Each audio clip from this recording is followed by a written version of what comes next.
प्यारे दोस्तों, आज हम आपको नाग माता की कहानी सुनाएंगे। प्यारे बच्चों, नागपुर के जंगल में एक खूबसूरत नागिन रहती थी। उसका नाम संगीता था। वो बहुत रहमदिल और हिम्मत वाली थी। वो जंगल के जानवरों का बहुत ख्याल रखती। उसकी उम्र 100 साल से ज्यादा थी। वो कई सालों से नागमणि की रक्षा कर रही थी। एक रोज जंगल में दो आदमी आए और वो दो नन्हे बच्चों को जंगल में छोड़कर चले गए। बच्चे जोर जोर से रोने लगे। संगीता को बच्चों के रोने की आवाज आई। संगीता उस आवाज का पीछा करते उन बच्चों तक जा पहुंची। अरे ये तो इंसानी बच्चे हैं। इनको कौन यहाँ छोड़ गया? इतने में वहां एक बड़ा सांप आ जाता है। वो बच्चों को डसने ही वाला होता है कि संगीता अपने नागिन रूप में आकर उसे डराकर वहां से भगा देती है। संगीता ने उन बच्चों को उठा लिया। वो दोनों लड़कियां थीं। संगीता को वो बच्चियां बहुत प्यारी लगी और उसने फैसला किया कि वो उनको पालेगी। संगीता उन बच्चियों की देखभाल करने लगी, जंगली जानवरों से उनकी हिफाजत करती, उनके खाने पीने का इंतजाम करती और उन्हें जिंदगी गुजारने की हर सहूलत मुहैया करती। संगीता ने एक का नाम अनीता और दूसरी का नाम अनन्या रखा। अनीता अनन्या से थोड़ी सांवली थी, मगर संगीता उन दोनों में जरा बराबर फर्क भी ना करती, बल्कि उन दोनों से बेहद मोहब्बत करती थी। संगीता को हर रोज रात को नाग का रूप धारना होता था, इसलिए वो रोज अनन्या और अनीता को सुलाकर जंगल जाती थी। वक्त गुजरता गया। अनीता और अनन्या देखते देखते बड़ी हो गईं। अनीता और अनन्या 18 साल की हो गई थी। एक रात संगीता ने दोनों को सुलाया और खुद जंगल की तरफ रवाना हो गए। इसी बीच अनन्या और अनीता की आंख खुल गई।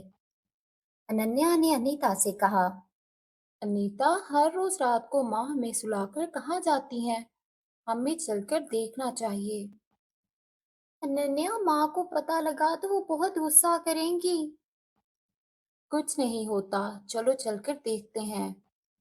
दोनों अनन्या और अनीता उठकर माँ के पीछे जंगल की तरफ रवाना हो जाती हैं। बीच जंगल में जब वो पहुंचती हैं तो देखती हैं कि उनकी माँ का आधा धड़ नाग में बदल चुका था। ये देखकर वो बहुत डर जाती हैं। संगीता उन दोनों को देखती है तो अपने इंसानों वाले शरीर में वापस आ जाती है और कहती है। तुम दोनों यहाँ कैसे आई? अनन्या ये सुनकर कहती है, आपने हमसे झूठ बोला, हमसे बात ना करें। अनन्या, अनीता, मैं तुम दोनों से बहुत प्यार करती हूँ। मैं नहीं चाहती थी तुम लोग मुझे छोड़कर चले जाओ, इसीलिए सब छुपाया। छोड़ के तो हम अब भी जाएंगे। चलो अनन्या, हमें नहीं रहना इनके साथ। मेरी बच्चियों, मुझे छोड़ के मत जाओ। संगीता जोर जोर से रोने लगती है। मेरी बच्चियों, रुक जाओ। मैं तुम लोगों के बगैर नहीं रह सकती, मुझे छोड़ के मत जाओ। अनन्या और अनीता माँ की एक बात नहीं सुनती और चली जाती हैं। जंगल को पार करते वो एक गांव में पहुंच जाती हैं। अनन्या, अब हम क्या करें? अपना गुजारा कैसे करेंगे? ना हमारे पास घर है और ना ही खाना। हम लोगों के घर काम करेंगे, मगर हम माँ के पास नहीं जाएंगे। अनन्या और अनीता एक घर जाती हैं और वहां काम मांगती हैं। उस घर में औरत उन दोनों से घर का सारा काम करवाती है, मगर जब पैसे देने का टाइम आता है तो डांट कर भगा देती है। अनीता और अनन्या उदास होकर दूसरे घर जाती हैं और वहां काम मांगती हैं। उस घर में भी औरत उनसे घर का सारा काम करवाती है। काम करते हुए उन दोनों को जब बहुत भूख लग जाती है तो काम के बदले वो औरत उन्हें बासी और सड़ा हुआ खाना देती है। अनीता अनन्या से कहती है, मुझे नहीं लगता हम यहाँ रह पाएंगे। हमें माँ के पास वापस चले जाना चाहिए। हाँ, सही कह रही हो। जैसी भी थी हमारी माँ थी, हमारा बहुत ख्याल रखती थी। चलो माँ के पास चलते हैं। अनीता और अनन्या जंगल की तरफ चल पड़ती हैं। जब वो घर आती हैं तो उनकी माँ कहीं नहीं होती। वो उसे ढूंढने के लिए निकल पड़ती हैं। रास्ते में उन्हें एक साधु बाबा मिलता है। वो उससे अपनी माँ के बारे में पूछती हैं। साधु बाबा संगीता नागिन और 18 साल पहले होने वाले वाक़े के बारे में सब जानता था। उसने उन दोनों को बताया कैसे कुछ लोग उन दोनों को जंगल में छोड़कर चले गए और संगीता ने उनकी जान बचाकर उनकी देखभाल की।